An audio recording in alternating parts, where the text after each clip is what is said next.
What if everything that holds our society together, money, religion, laws, nations, is just a story? Welcome to Chapter 5 of Sapiens by Yuval Noah Harari.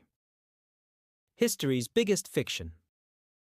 In this chapter, Harari delivers one of his most provocative ideas yet. Human beings dominate the world not because we're the strongest, the fastest, or even the smartest individually. We rule the world because we're the only animals capable of believing in shared fictions. That's right. The foundation of our civilizations, our companies, countries, currencies, and creeds are imaginary realities. But here's the twist. They're the most powerful things humans have ever created. In this episode, we'll uncover why shared myths are more important than muscles, how imagined orders allowed millions of strangers to cooperate, and why humans might never escape the stories we invented. This chapter is about truth, lies, and everything in between. Let's dive in.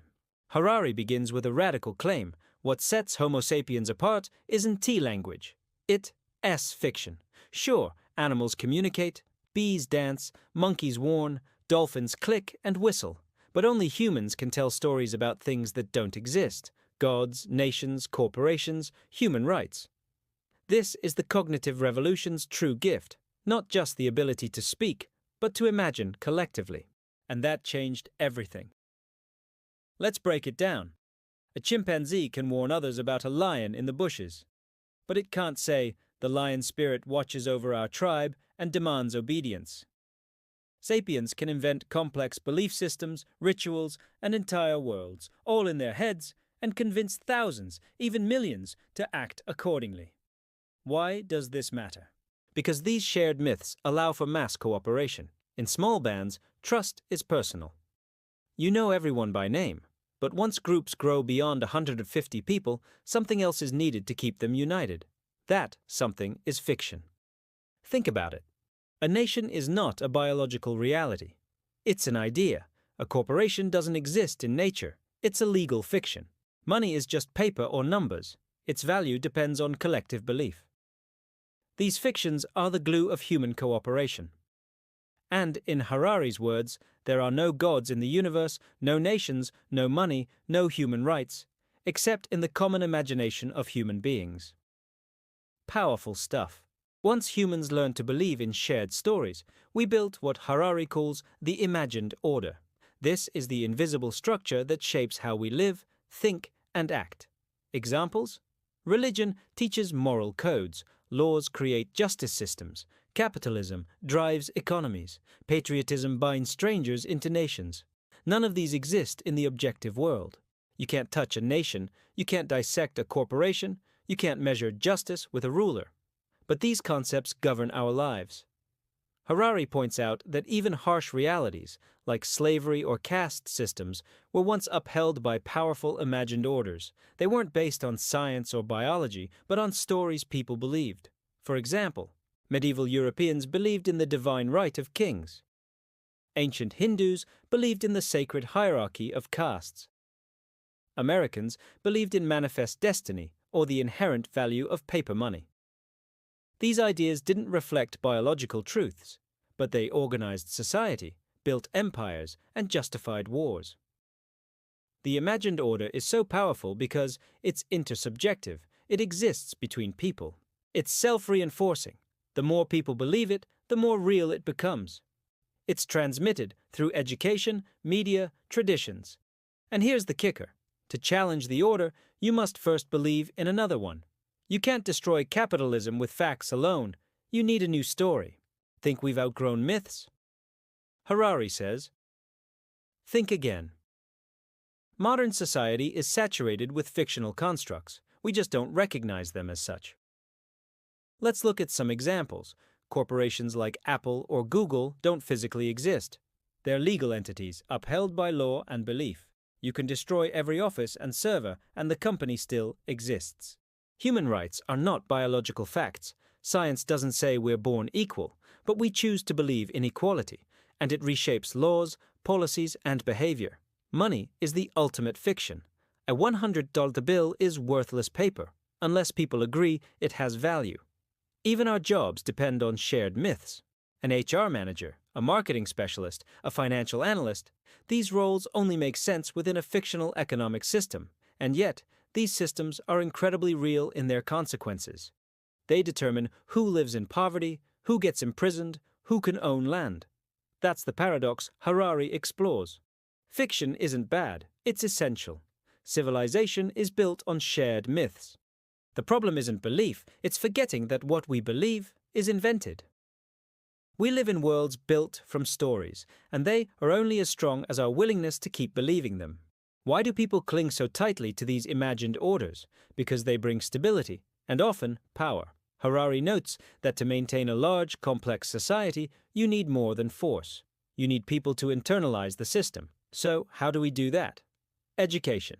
Schools don't just teach facts, they teach behaviors, roles, and beliefs. Rituals, weddings, oaths, national anthems reinforce cultural myths. Media and arts, movies, songs, literature spread stories that define identity and values. Over time, the imagined order becomes invisible, so natural that people stop questioning it. Example: in most modern societies, individualism is sacred. Be yourself. Follow your dreams. Do what makes you happy. These ideas feel personal, but they're culturally programmed. In other places, community, honor, or obedience might be the dominant narratives. None are right or wrong in a biological sense. They're just different fictional frameworks. Harari's deeper point is this: humans are storytelling animals. Our brains crave structure and meaning. We use stories not just to entertain, but to organize entire civilizations, and once a story becomes widespread enough, it becomes reality. Shared myths can uplift or destroy. They've driven empires, fueled revolutions, inspired art, and justified atrocities. Harari doesn't say myths are inherently evil, only that they re-dangerous when we forget they re-myths. Take nationalism.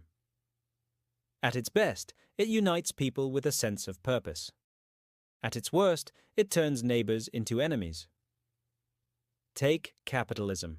It can drive innovation, but also greed, inequality, and ecological disaster. Take religion. It provides meaning and morality, but has also sparked wars and oppression. The question isn't whether we should stop telling stories. The question is, what kinds of stories should we tell?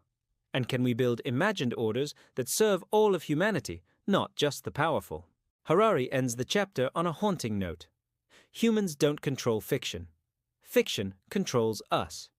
We create myths, then they shape our reality.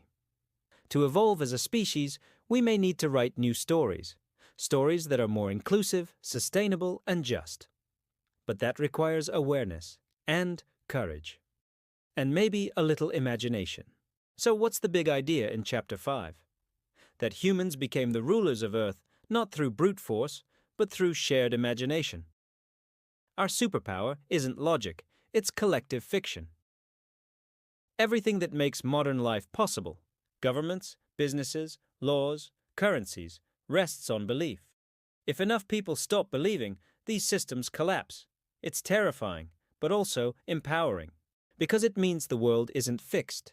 It's built from stories, and stories can be changed. Harari challenges us to see the myths around us, question them, and consider which ones are worth keeping, which should we let go, and most of all, what new stories do we need for the future we want to build?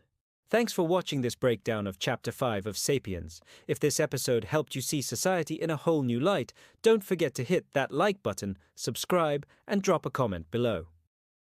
What myths do you see shaping your world today? Are they helpful or harmful? Next time, we'll dive into Chapter 6, where Harari explores how shared myths gave rise to the first large-scale societies and the birth of bureaucracy, writing, and empires. Until then, remember, the most powerful thing in the world isn't truth, it's belief. And the story you live by might just be the most important choice you make.